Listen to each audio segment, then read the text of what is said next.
ચાલો વિદ્યાર્થી દોસ્તો, હવે આજે આપણે તમારું સ્વાધ્યાય નંબર 6.3 એના કેટલાક એક્ઝામ્પલ ગણીએ. આગળ પણ આપણે ચર્ચા કરી છે તે પ્રમાણે આમ તો તમે જે તે પ્રકારના સ્વાધ્યાયની અગાઉનું જે ટોપિક થિયરી ભણો છો એ પ્રકારના દાખલા એ સ્વાધ્યાયમાં હોતા હોય છે. એટલે એ ટોપિકો વધારે સરસ રીતે ભણ્યા હોય, યાદ રહેતું હોય ને તો તમને આ દાખલા ગણવામાં સરળતા રહે છે. જેમાં આપણે ટોપિક આગળ ભણ્યા હતા એ પ્રમાણે બહિષ્કોણ હતો, ત્રિકોણના 3 ખૂણાનો સરવાળો 180 હતો. બરાબર છે. આ બે ટોપિક આધારિત જ આ મોટાભાગના દાખલા છે.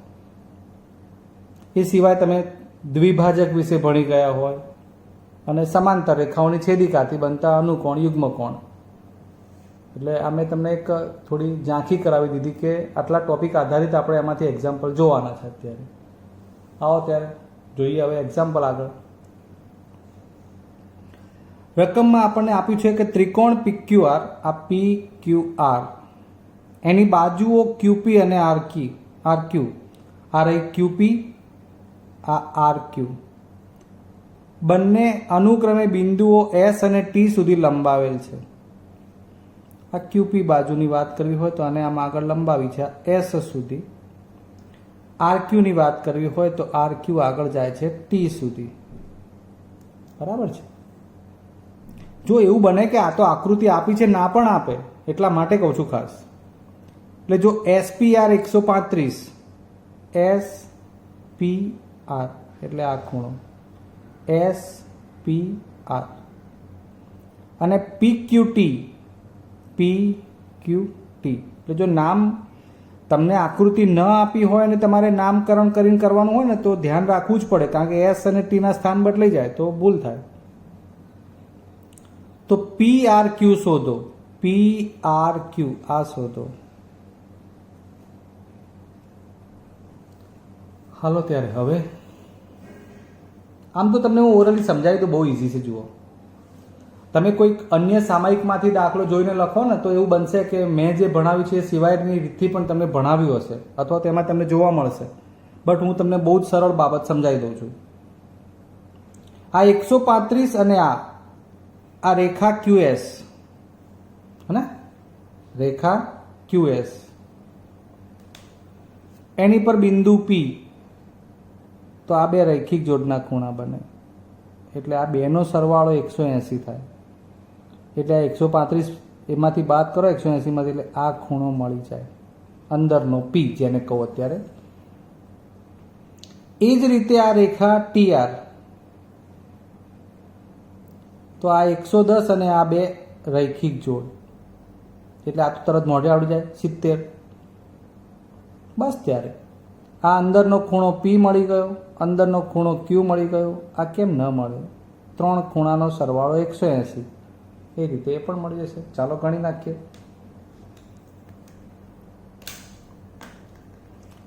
જુઓ ત્યારે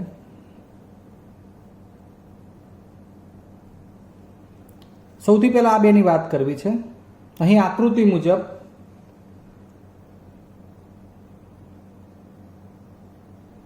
PA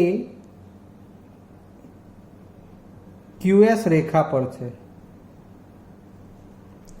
માટે SPR વત્તા RPQ, આ બે ખૂણાનો સરવાળો 180 અંશ થાય, રૈખિક જોડ. ક્લિયર? SPR એટલે 135, પછી R થી આમ ગયા RPQ એટલે આ બે, જેમાં SPR 135 અંશ છે, RPQ શોધવો છે, માટે RPQ બરાબર 180 અંશ, આ જમણી બાજુ જાય એટલે -135 અંશ, એટલે આ આવશે 45 ને 5 50, એટલે 180 માંથી 135 જાય એટલે 145. એક કામ પૂરું થઈ ગયું. આ મળી ગયું 45. ચલો આપણે આને રાઉન્ડ કરીશું, શોધેલું છે એ ખબર પડે. હવે આ બેની વાત એમાં ડાયરેક્ટ લખીએ. હવે PQR વત્તા PQT, આપણે એને 180 લઈ લીધું. કેમ? રૈખિક જોડ. દાખલામાં આટલું પૂરતું છે લખાણ. તો આ 110 છે. કોણ? PQT. એની જગ્યાએ લખીએ 110. આ 180. તો આનું શું? PQR શોધવાનું છે. માટે PQR બરાબર 180 માઇનસ 110, એટલે આવી ગયું 70. આ RPQ 45. આ આપણે શોધી કાઢ્યું 70. આ 45. તમને હવે કાચો આઈડિયા આવી ગયો હશે કે આ બેનું ટોટલ અને આ ત્રણનું ટોટલ 180 થાય. એટલે 180 વાળું સમીકરણ આપણે વાપરીશું. હવે ત્રિકોણ PQR માટે જુઓ, અહીંયા હું થોડીક લાંબી વાત કરી લઉં. 3 અક્ષરમાં ખૂણા લખવા છે અત્યારે. QPR, પછી Q લખવો હોય તો ખૂણો PQR. ધ્યાન આપજો, ગમે તેમ 3 બિંદુઓ, શિરોબિંદુ તો આના જ ફરે છે. R લખવો હોય તો PRQ.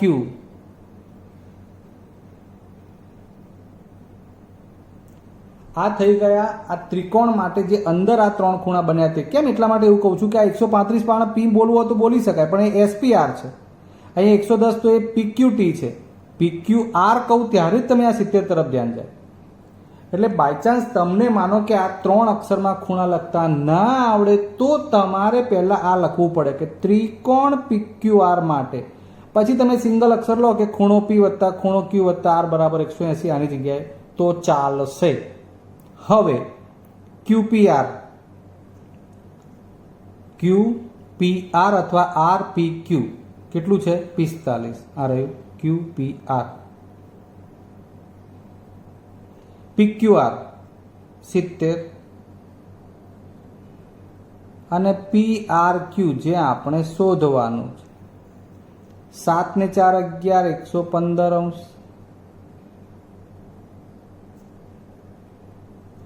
માટે PRQ બરાબર 180 માઇનસ 115. કેટલા થશે? 6.5. આ આપણો ફાઇનલ PRQ નો જવાબ. ક્લિયર? ચલો નેક્સ્ટ વન, બીજો દાખલો. રકમ જોઈ લઈએ. તમારે એવું વિચારવાનું કે અમને આકૃતિ આપી નથી કે ત્રિકોણ XYZ આપ્યો હોય, x બરાબર 62, XYZ 54 લખ્યું છે. એટલે XYZ આખું માપ 54 છે. XYZ ના ખૂણા XYZ અને XZY ના દ્વિભાજક. ધ્યાન આપજો, ખૂણો XYZ, આ XYZ અને XZY એટલે XZY. હવે 3 અક્ષરમાં બોલવું એ પ્રમાણે ખબર પડવી જોઈએ. એના દ્વિભાજકો એક છે YO, એક છે ZO. YO ZO. આ રહ્યો YO, આ રહ્યું ZO. તો ખૂણા OZY એટલે આ, અને YOZ એટલે YOZ એટલે આ બે ખૂણા મેળવવાના છે. નાવ સ્ટાર્ટ. પહેલા સમજાવી દઉં તો આ 62 આખો માપ છે 54. XYZ 3નું ટોટલ થાય 180. એમાંથી 62 અને 54 નો સરવાળો બાદ કરશો ને એટલે આ Z આખો ખૂણો મળી જશે. ધ્યાન આપજો. હવે આ આખું માનો કે 64 મળી ગયું અને ZO કિરણ એ દ્વિભાજક છે.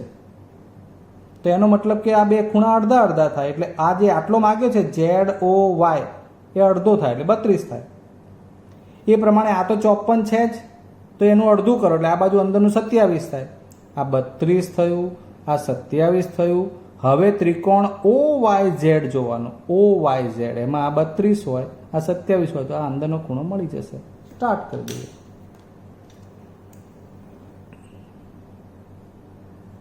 આપણને જેવું સમજાય એવું લખવાનું. ત્રિકોણ XYZ માં 3 અક્ષરમાં ખૂણો YXZ, જ્યારે હું YXZ કહું છું ત્યારે આ 62 ની વાત ચાલે છે, પ્લસ XYZ પ્લસ XZY. ફરી વાર કહી દઉં, તમને 3 અક્ષરમાં લખતા ના આવડે તો ખૂણો XYZ લખી નાખવાનો. એમાંથી આ માપ છે 62, આ છે 54, આ શોધવાનું 180 અંશ. XZY બરાબર એક અલગ પેટર્નથી ફરી વાર લખી બતાવું, 62 વત્તા 54 અંશ. બેનું ભેગો કરીને સરવાળો બાદ કરીએ. આ બાજુ સરવાળો કરીને ફેરવો, બધું એના જ છે. ડાયરેક્ટ લખો તોય ચાલશે. 4 ને 2 6, 6 ને 5 11. 180 માંથી આપણે કેટલા બાદ કરવાના થશે? 116 અંશ. કેટલા વધે? 10 માંથી 6 જશે તો 4, અને આ 17 માંથી 11 જશે એટલે 6. બરાબર છે. એટલે આ આવી ગયું XZY આખા ખૂણાનું માપ 64. બહુ ધ્યાન આપજો, હું તમને આખો ખૂણો આમ બતાવું છું આવી રીતે. આ આખાનું નહીં, વચ્ચે જ લખું છું એટલે તમને ખબર પડે કે આ આખા ખૂણાનું માપ 64 શોધ્યું આપણે. હવે આ અડધું કરવા માટેનું. હવે ZO, કિરણ ZO એ ખૂણા XZY નો દ્વિભાજક છે. XZY નો દ્વિભાજક છે. તેથી શું? તો પછી અંદરનો ખૂણો માટે OZY. ધ્યાન આપજો, બરોબર OZY લખું છું. આ OZY એ અડધો થઈ જાય. કોનો અડધો? તો કે XZY નો. એટલે કે 1/2 ગુણ્યા 64, 32 અંશ. કોનું માપ આવી ગયું? OZY નું. OZY થઈ ગયો 32. હવે એ જ પ્રમાણે આપણે અહીંયા દ્વિભાજક આપી દઈએ. તથા જુઓ, ખૂણા XYZ નો દ્વિભાજક કિરણ YO છે, અને માટે OYZ બરાબર 1/2 XYZ.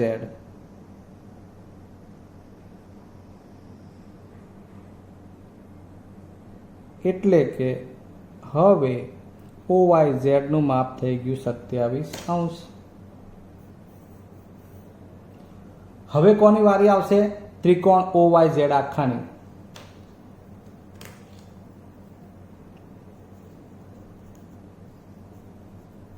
હવે આને હું એક અક્ષરમાં લખી બતાવું અત્યારે, કારણ કે મેં ઉપર ત્રિકોણ લખ્યું છે. તો હું એક અક્ષરમાં લખું તો ખૂણો O વત્તા ખૂણો Y વત્તા ખૂણો Z 180 અંશ થાય. હવે O જેને આપણે શોધવો છે, YOZ. આ જ્યારે આપણે એકલું Y બોલીએ છીએ ત્યારે આ ત્રિકોણનો અંદરનો ભાગ હતો આટલો 27. એકલું Z કહીએ છીએ એટલે આ અડધું થયું હતું, એ 32. YOZ 27 અને 32 નો સરવાળો કરી નાખીએ. 7 ને 2 9, 3 ને 2 5, માટે YOZ બરાબર 180 અંશ માઇનસ 59. બરાબર.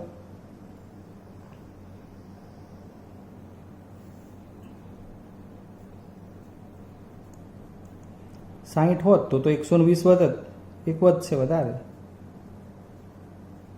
121 અંશ. આ ખૂણા YOZ આનું માપ આવ્યું માત્ર. ક્લિયર? તો 2 દાખલા પૂરા થયા. હવે ત્રીજો એક્ઝામ્પલ જોઈએ. એક જુઓ, હવે અહીંયા ત્રીજા દાખલામાં આકૃતિમાં AB સમાંતર DE. આ AB, આ DE. BAC 35,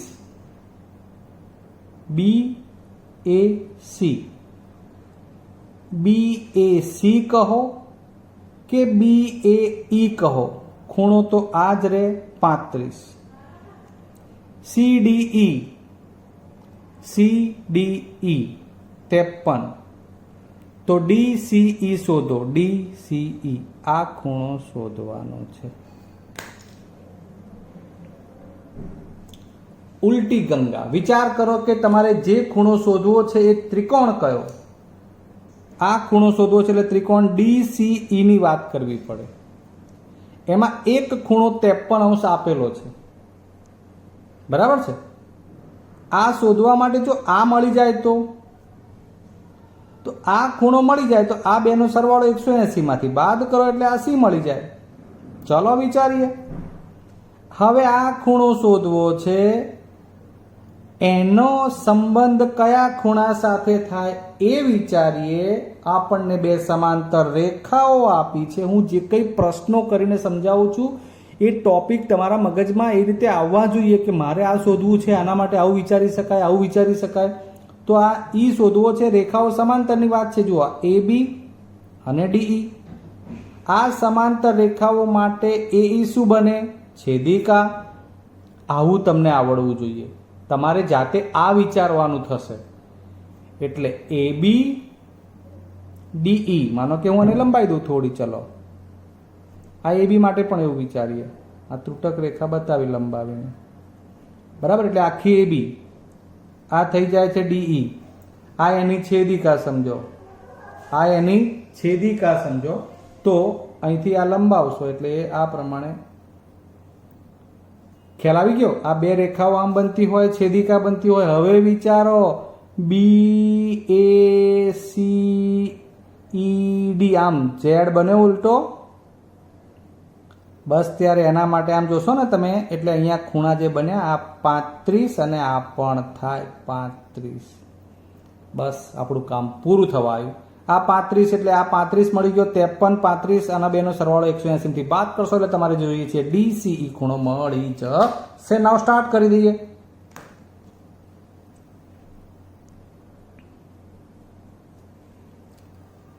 સૌથી પહેલા આપણે સમાંતર રેખા માટે લખવું છે તો એ પૂરું કરી દઈએ. AB સમાંતર DE અને AE તેમની છેદિકા છે, બરાબર. તો આ બે ખૂણા અંતઃયુગ્મ કોણ બનાવવાના છે, એટલે કે ખૂણો BAE અને AED